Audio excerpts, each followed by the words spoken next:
but there's no reason why, you know, an administrative academy specializes in food service. I mean, it might be better to get a food service specialist company to come in and provide the cafeteria services. That's the general idea. I mean, obviously in contracting of all sorts, you know, the government isn't in the business of building jet airplanes or tanks or things like that, so you contract out to people that can provide that kind of service.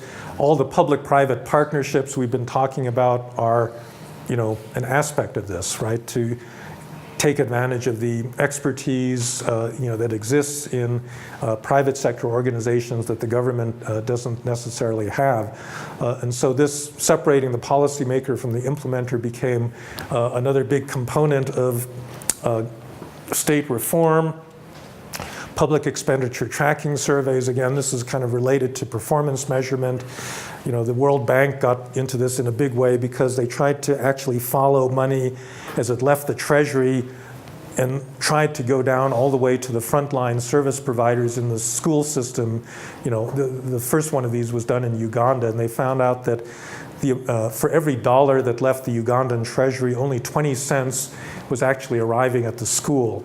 And the other 80 cents was being siphoned off at some intermediate level in the bureaucracy, you know, mostly in the form of corruption. And obviously you can't solve that problem unless you can measure it and unless you can detect it, right?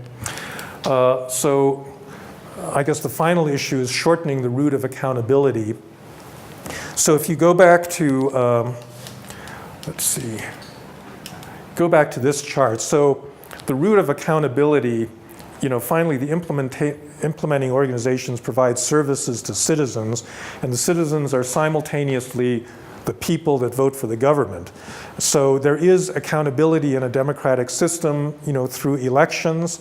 If you're not getting good services at this end, you vote for a different party or you know, a different set of candidates, and they will presumably give instructions through this long chain of command and make your local school better. You know, but the problem is that formal system of accountability is a long route, and there's a lot of noise in the signal. So let's say your local school isn't performing well, so you vote for another party. 2 years later in the election, they appoint a different minister of education. Is that minister of education actually going to respond to your complaint? The answer is probably not, because they won't even, you know, that signal will be lost among a lot of noise in the long route system. And so the idea was you shorten the route of accountability by directly having citizens participate in, you know, in the school management. And so this, you know, there's a lot of forms of this, like the city of Porto Alegre in Brazil became famous for participatory budgeting, where citizens were invited to sit, you know, they were given information on the municipal budget, invited to give direct input into how the money was being spent by the city, and not having to vote in an election and wait until the next electoral cycle, you know, to see some improvement and some accountability in that system. Okay, so all of these different approaches have something in common. They're all done under this principal-agent framework. They all have to do with changing incentives using a monitoring and accountability framework. So monitoring and accountability is a nice way of saying we're going to watch people very carefully and either reward or punish them depending on what their behavior is, right? And that's probably been the major route to getting better accountability and better service delivery in the public sector over the last 2-3 decades by changing the agents' incentives in those various ways. All of them have in common the fact they're trying to mimic market mechanisms, increase competition, create the equivalent of bankruptcy, right? The voucher system in the public schools, the theory was that a school could go bankrupt, in effect. A public school could go bankrupt if they lost all their students as a result of poor performance, right? So it would create those incentives to deliver better services in the public sector. But the problem is that principal agent only goes so far in terms of being able to really fix it. So I guess before we get to these qualifications, I should say that this system works in a lot of cases. In a lot of American cities, for example, using performance management, carefully tracking service delivery and then providing either positive or negative incentives for better or worse behavior actually increase the efficiency of municipal government. That New York police example was a classic one.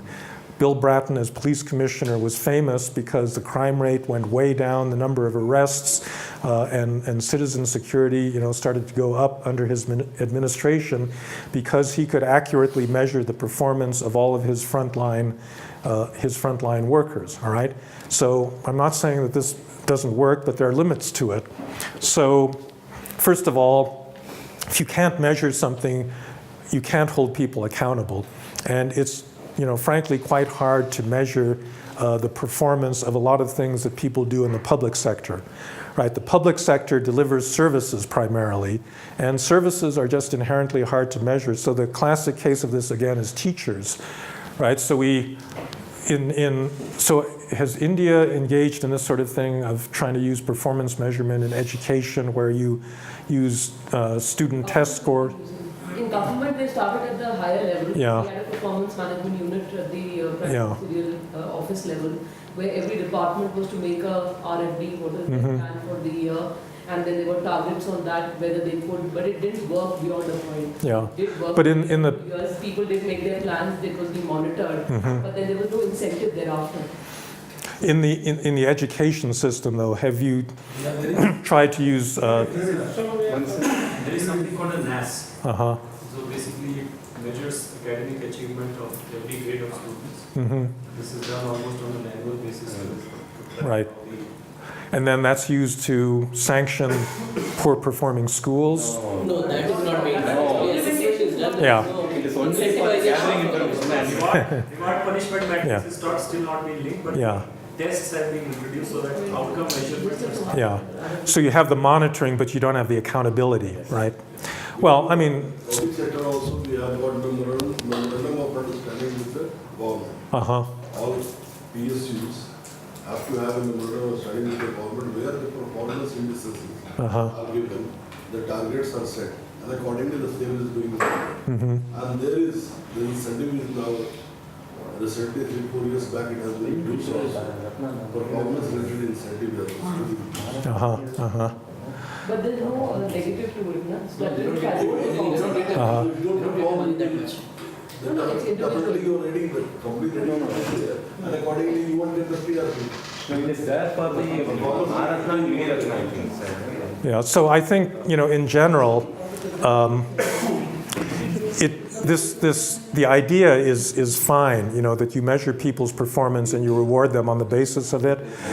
It's very hard to implement in many cases. So in the United States, George W. Bush rolled out something called No Child Left Behind, which was then continued by the Obama administration, where nationally across all 50 states there would be a uniform set of standardized tests that would be given to children in primary and secondary schools, and then the schools would be rewarded if their test scores were better.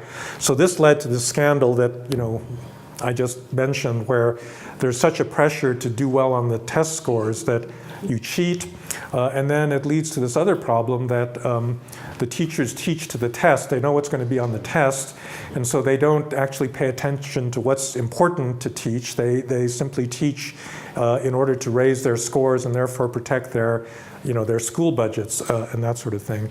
And the other problem is, if you just think about it, the connection between the performance of an individual teacher and their students' performance on a standardized test is very, there's probably a connection there, but it's not a very strong one, because a lot of educational research indicates that the real thing that determines a student's performance is not the school, it's actually neighborhood and family. And if you live in a well-educated neighborhood with lots of books in the home and parents that encourage you to work hard, you're just going to do better. And even in a bad school, you're going to do better than a child that comes from a very poor, illiterate family where the parents are working and not paying any attention and so forth. And so there's some things that are just inherently, I think, difficult to measure. You've got a problem of multiple principles. We saw that in the case of Hyderabad, right? And I think, when Kent taught that course, that case, he noted the fact that actually everybody is giving the water board different instructions. So the poor constituents and their elected representatives want basically free water. The commercial interests want continuous water that's reliable. The middle class people, have slightly different interests, and you can't satisfy all of these simultaneously. So principal agent doesn't work if you've got multiple principles that are actually telling the bureaucracy to do contradictory things. And then finally, this theory doesn't tell you how much discretion to delegate. I'm going to go into that in much greater detail in a second.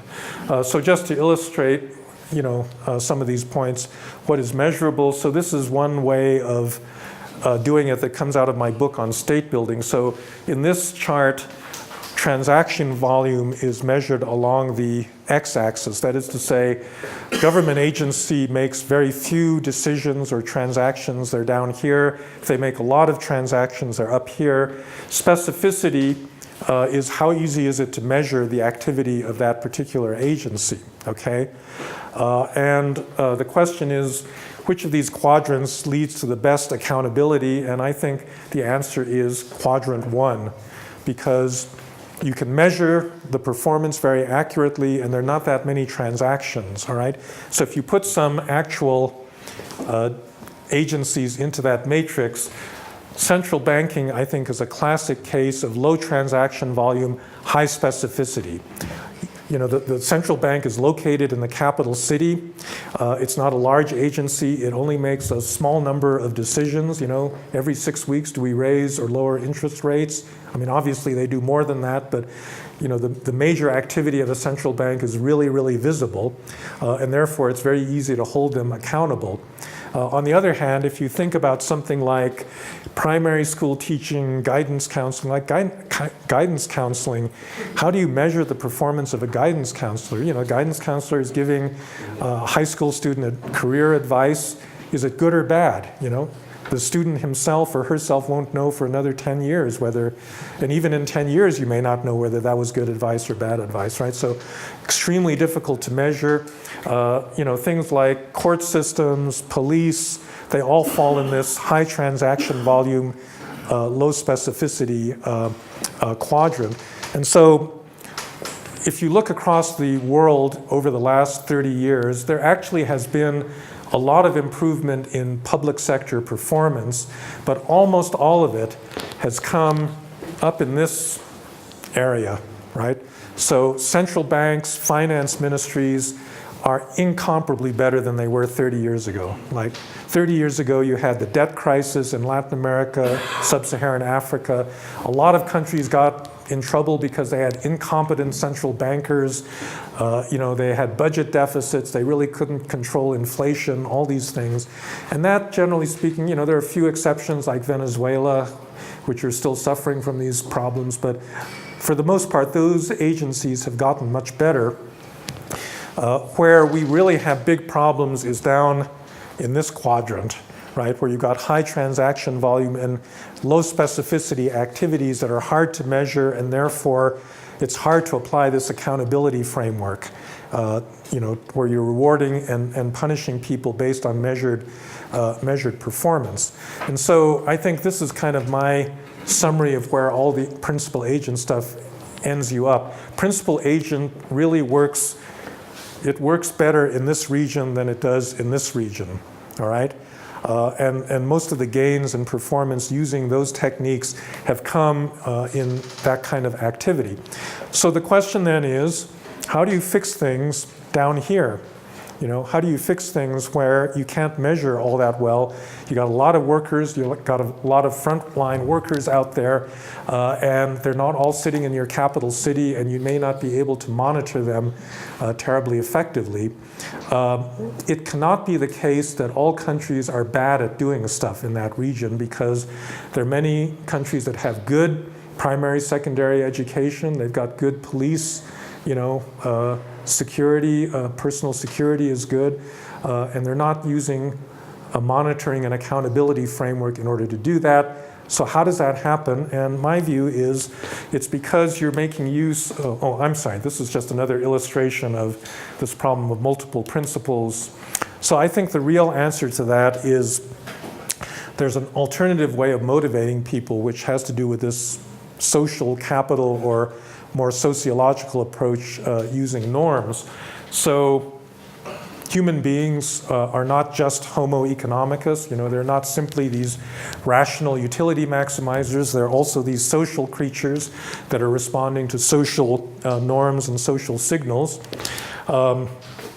People are motivated by things like pride, self-respect, group norms, especially in organizations, because in an organization you're right next to your fellow workers, and they're monitoring you and they're checking whether you're following the group norms, and it means that social capital is actually an important source of organizational performance. So I'm not saying that principal agent and monitoring is not important for people in professional positions. So at most American universities, students grade the professors, and the professors, if I think they're doing their job, read the student, comments.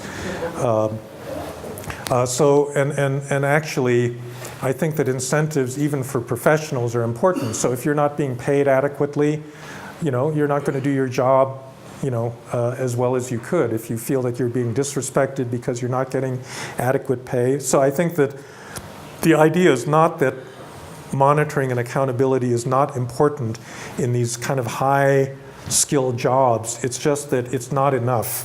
It's not enough to produce, the top level of performance, and you need this kind of internal motivation that comes out of things like, like social capital. So I'm going to run through these. One question. Yes. Mm-hmm. Your quadrant earlier, where do you place Congress or legislatures? On the one hand, accountability is there if you win an election or not, but the measure for what goes into that is not entirely clear. Yeah, so there, it's a little bit different because they are kind of, so first of all, how do you measure the performance of a legislator? Well, there is a certain measurement of that, because in the next election, your opponent is going to say, that person promised that there'd be a hospital in this neighborhood, and where's the hospital, right? So in that sense, accountability is working. The problem is that, the legislator can take credit for stuff that they're really not responsible for. Their voters can forget that they made the promise and they didn't deliver. They can blame poor delivery of services on, well, it wasn't my fault, I tried to do my best. And then finally, a lot of voters don't vote for politicians based on how well they delivered services. They vote for them because they've been bribed. They vote on ethnic grounds or religious grounds, or caste grounds or whatever. So that accountability link is, I think, broken fairly easily. But actually, legislators are under a fair amount of scrutiny. A frontline bureaucrat is not going to be subject to media scrutiny on a routine basis unless there's a horrible scandal, and then it's only going to be retrospective, whereas legislators are pretty well monitored. And so I think that accountability, is more likely to work in their case than in the case of, let's say a school teacher in a rural district, all right? Okay, I'm not going to pay much attention. I mean, the basic, we've touched on this in several of the lectures or several of the cases. Trust is really important, right? Trust between citizens, trust between citizens and the government.